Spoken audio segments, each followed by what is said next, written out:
Overnight, a stunning development in the ongoing investigation into the deadly shooting at Brown University. We know that this is likely to cause fresh anxiety for our community. Authorities releasing the man they had detained and initially called a person of interest in the shooting that killed 2 and left 9 injured. We didn't have enough, obviously, to be able to prosecute anybody, and so the person was released. Hours before the announcement, I spoke with the police chief. How confident are you that you have the suspect?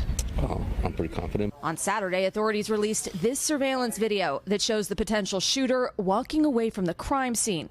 Police say the unidentified subject in that video remains a person of interest in this case.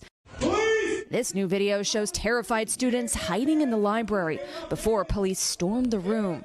The shooting occurred Saturday afternoon inside an academic building on the Ivy League campus as students were studying for final exams. There's people rushing past me, but I didn't realize what was going on. Brown University junior Amith Chintilapati was walking through campus when he saw his classmate lying on the ground shot. How did you comfort your friend?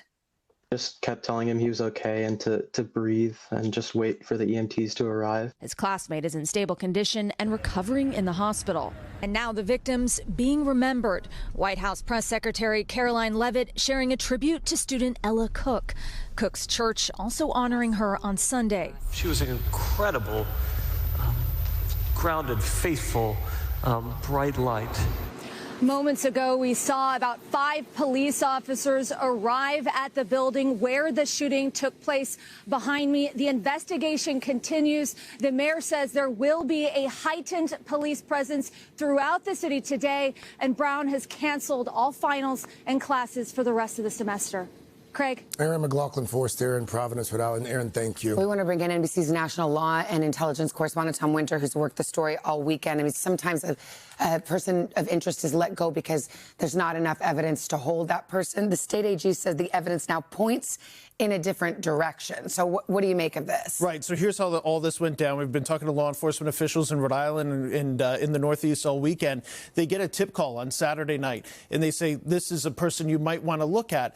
And, of course, they don't just start knocking on doors and putting people into handcuffs because somebody passes along a name. The information was passed to the FBI. And between the Providence Police and the FBI, they actually developed information on this person of interest that said, this is somebody we really need to start looking at. And then after they took this person in custody, they got additional information that started to really solidify. And you remember that the shelter in place was lifted. Yeah. They said that they weren't going to be looking for anybody else. And so they were gathering more and more information that looked like they had their person. Then new evidence came in. Search warrants started coming back, and they said, whoa, wait a minute. And so last night, after not planning to brief the press, they called this late night press conference and said, we've got to let this guy go. And now, according to people that I've talked to up in Providence, they're back to the drawing board this morning. So what does that mean, Tom? Back to the drawing board in terms of starting from scratch, but what avenues can they use? Who will they be questioning now? Sure. So it's not true scratch. They do have good information from the students that were inside the school. That was some of the information that they used to try to circle on this person of interest. They're going to continue to use those statements.